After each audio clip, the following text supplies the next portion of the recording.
Ibe masina kana. Ima, surprise ne. Hey, angang amasu yauri ne. Ima, angang siju surprise ne. Cai raja ni dai ma.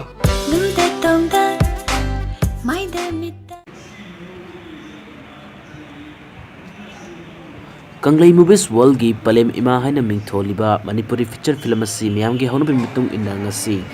January ki tang 13 nongmaijing numitta MSFDS ki Park Chaurba Cinema Hall da pung ani taba matamda mapung oiba thorongolona na miyam da utkri hariba film asi pung manga taba matamda su kaptuna so anirak utki masigi producer amadi direction na oinam samanda maitaini aduga film asida mapung oina kumliba artist singdi Kaiku Soma Ratalai Meda Dana Manjuri Shamananda Lokoi asina chingbani mayam se thing so na thara bani Fadzai yambu ai khoi gum makrana a thing ba je thamradi mani yambu laibak si chakot mani yambu chumni yambu ai di thing ani hari sin ting dadi kainu ni yambu thing ba le rakre dana ai sai dana thing jan jagadam siju yai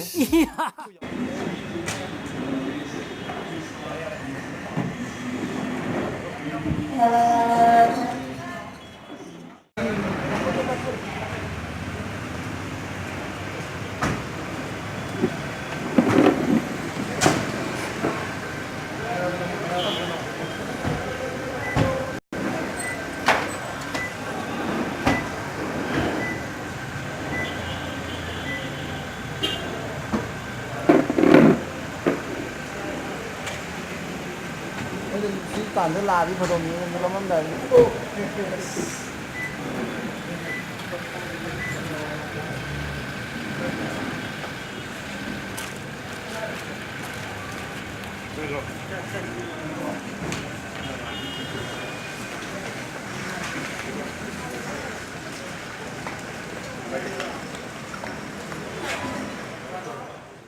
Hangasari Oza Narimbam Samarjit Chairman and Managing Director Salai Holdings Private Limited Ozana Nasigi Releasing Function Asigi Chief Guest ki Pam Langda Lingkat Pirak Naba Sindalang Jari Basigi Naki Bagi Hanhana Nilapsari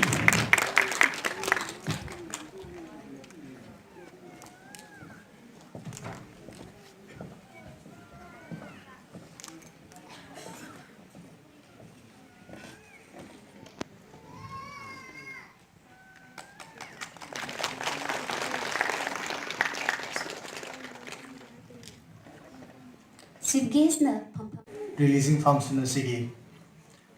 mayai tangbal lobi riba ikai khumdam tiksarba Narimbam Samarjit Managing Director Salai Holdings Private Limited amadi President gi Thom Pubiriba Advisor Southeast Asia Cultural Organization yadi hairiba film asi Manipur gi mapan gi distributor anina makoi gi londa dub toraga makoi da moi chanjok sage en haire aduga madudigi lakwa revenue do koi share to minasi haidna kari gumba masi gi project sina success oba taraga di koi gi Manipuri film haina koina mayam unari ba jinen ka che achuk na sange mani yam wan honor matungda release tor matungda Manipur gi market pick pasida tha ama natra ani da market se loisale masida profit am leidabnina Manipur gi film sing se koina yam aso amount gi tasena yam matam charaba amadi apam charaba matang charaba adugumlaba masi sarapagum mapum ama nangi mit yeng khudeng na hengalat liya panjaba nungshiba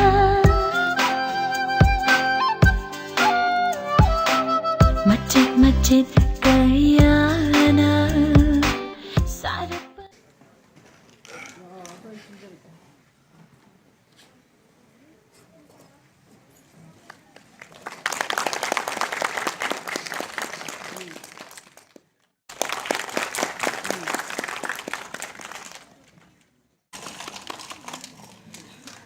Palem Ima haina mingoba film asida ek tauriba actor एक्ट्रेससिंगी मिंग ꯂꯥꯡꯖꯔꯤꯕ ꯀꯂꯤ ꯃꯨꯚꯤꯁꯀꯤ ꯃꯥꯏꯀꯩꯗꯒꯤ ꯅꯣꯂꯨꯛꯆꯔꯤ ꯃꯪꯂꯦꯝꯕꯤ ꯃꯦꯙꯥ ꯁꯣꯔꯤ ꯋꯥꯍꯦꯡꯕꯝ ꯔꯤꯇꯥ ꯂꯨꯈꯣꯏ ꯔꯣꯕꯤꯇꯥ ꯏꯊꯣꯏ ꯁꯟꯖꯣꯏ ꯑꯈꯥꯝ ꯑꯟꯖꯂꯤꯀꯥ ꯆꯅꯨ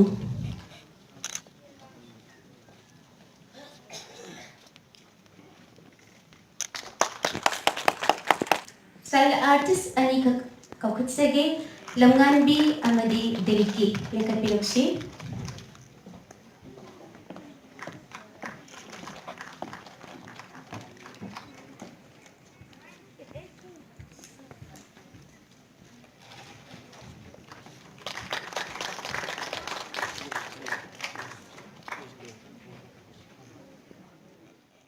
ꯑꯩꯈꯣꯏꯒꯤ ꯑꯆꯧꯕ role ꯂꯧꯕꯤꯔꯤꯕ ꯀꯥꯟꯇ ꯑꯃꯗꯤ ꯒꯣꯁꯥꯏ ꯑꯍꯧꯕ ꯈꯨꯕꯥꯛ ꯈꯨꯕꯤꯅꯕ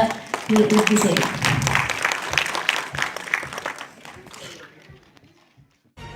ꯑꯄꯨꯟꯕ ꯁꯛꯇꯝꯒꯤꯗꯃꯛꯇ ꯀꯠꯊꯣꯛꯄ ꯉꯝꯖꯕ ꯍꯥꯏꯕꯁꯦ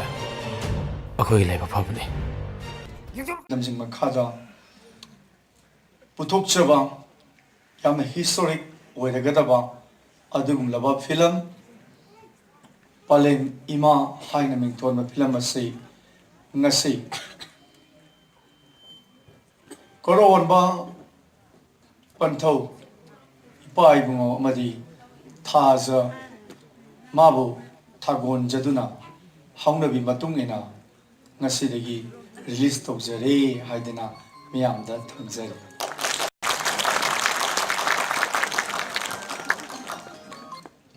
Thank you.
Kau itu hero mo?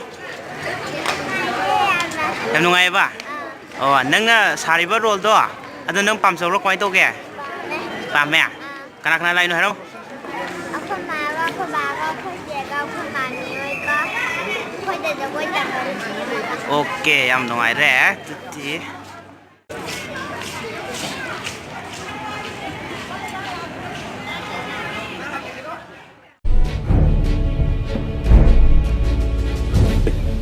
Koy ahanga wari saro. Kuma. Hey, masih pasal ka ikut di kasus dia tak bukti apa.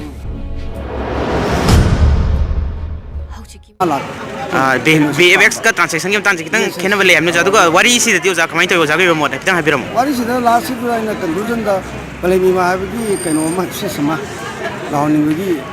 ꯑꯗꯒꯤ ꯑꯉꯥꯡꯗꯨꯅ ꯅꯠꯇ꯭ꯔꯒꯁꯨ ꯁꯝ ꯈꯔ ꯂꯥꯎꯍꯟꯅꯤꯡꯕꯒꯤ ꯄꯣꯠ ꯑꯃ ꯄꯤꯍꯟꯅꯤꯡꯉꯤ ꯑꯩꯈꯣꯏ ꯁꯃꯥꯖꯗ ꯑꯉꯥꯡꯗꯨꯒ ꯂꯣꯏꯖꯟꯅꯒꯤ ꯃꯇꯥꯡꯁꯦ ꯍꯣꯏ ꯑꯣꯖꯥꯅ ꯐꯤꯂꯝꯁꯤꯗ ꯂꯧꯕꯤꯔꯤꯕ ꯔꯣꯜꯁꯦ ꯁꯤꯁꯦ ꯑꯣꯖꯥꯒꯤ ꯑꯣꯏꯕ ꯆꯤꯡꯃꯤꯒꯤ ꯁꯨꯝ ꯑꯩꯈꯣꯏꯒꯤ ꯌꯥꯝꯅ ꯀꯔꯤ ꯍꯥꯏꯅꯤ ꯒꯦꯡ ꯀꯥꯡꯕꯨ ꯑꯃꯒꯤ ꯂꯤꯗ ꯇꯧꯕ ꯍꯥꯏꯇꯥꯔꯦ ꯂꯤꯗꯔ ꯍꯥꯏꯇꯥꯔꯦ ꯍꯣꯏ ꯑꯣꯖꯥ ꯑꯃ ꯁꯤꯌꯥꯔ ꯇꯧꯖꯕꯅꯤ ꯀꯦꯔꯦꯛꯇꯔꯁꯤꯗꯤ ꯑꯣꯖꯥꯅ ꯄꯥꯝꯕꯤꯕ꯭ꯔꯥ ꯅꯠꯇ꯭ꯔꯒ ꯗꯤꯔꯦꯛꯇꯔꯅ ꯍꯥꯏꯕꯤꯔꯛꯄ꯭ꯔꯥ ꯀꯃꯥꯏꯅ ꯇꯧ ꯄꯥꯝꯗꯕ ꯂꯩꯇꯦ ꯑꯩꯉꯣꯟꯗꯗꯤ ꯑꯄꯤꯕ ꯀꯦꯔꯦꯛꯇꯔꯗꯨ ꯑꯩ ꯃꯗꯨ ꯑꯩꯅ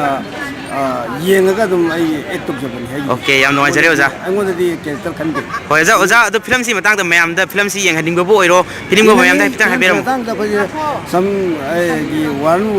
ꯀꯔꯤ ꯑꯩ ꯏꯅꯥꯎ ꯁꯃꯥꯟꯗ ꯋꯥꯔꯟ ꯋꯥꯏꯠ ꯑꯣꯏꯅꯅꯕ ꯇꯧꯍꯟꯅꯤꯡꯉꯤ ꯑꯣ ꯌꯥꯝ ꯅꯨꯡꯉꯥꯏꯖꯔꯦ ꯑꯣꯖꯥ ꯊꯦꯡꯛ ꯌꯨ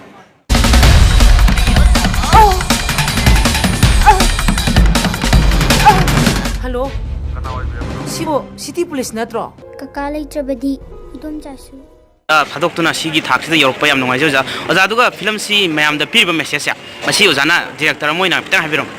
ꯐꯤꯂꯝꯁꯤ ꯑꯩꯈꯣꯏ ꯅꯨꯄꯤꯁꯤꯡꯕꯨ ꯑꯋꯥꯡꯕ ꯊꯥꯛꯇ ꯊꯝꯁꯤ ꯅꯨꯄꯤꯁꯤꯡꯕꯨ ꯂꯨꯅ ꯇꯧꯁꯤ ꯑꯃꯗꯤ ꯑꯩꯈꯣꯏ ꯊꯕꯛ ꯃꯁꯤ ꯅꯨꯡꯁꯤ ꯆꯥꯟꯅ ꯂꯩꯃꯤꯟꯅꯁꯤ ꯃꯇꯝꯗꯨꯗ ꯃꯅꯤꯄꯨꯔꯁꯤ ꯁꯥꯟꯇꯤ ꯑꯣꯏꯕ ꯂꯩꯕꯥꯛ ꯑꯣꯏꯔꯛꯀꯅꯤ ꯅꯨꯄꯤꯁꯤꯡꯕꯨ ꯇꯥꯒꯤ ꯇꯧꯔꯕ ꯑꯗꯒꯤ ꯊꯕꯛ ꯃꯁꯤ ꯅꯨꯡꯁꯤ ꯅꯠꯇ꯭ꯔꯒꯗꯤ ꯂꯩꯕꯥꯛ ꯑꯁꯤꯗ ꯇꯥꯡ ꯈꯨꯟ ꯆꯥꯏꯕ ꯑꯃꯗꯤ ꯑꯩꯈꯣꯏꯅ ꯈꯜꯂꯨꯗꯕ ꯑꯋꯥꯕ ꯊꯕꯛ ꯀꯌꯥ ꯑꯃ ꯊꯣꯛꯀꯅꯤ ꯍꯥꯏꯕꯁꯦ ꯑꯩꯈꯣꯏ ꯐꯤꯂꯝꯁꯤ ꯃꯦꯁꯦꯖ ꯑꯩ ꯄꯤꯖꯕꯅꯤ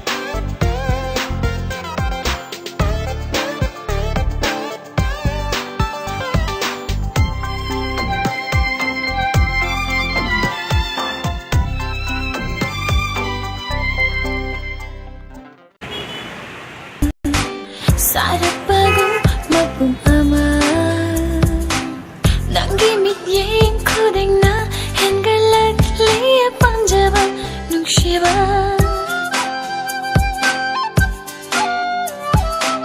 Macet-macet kaya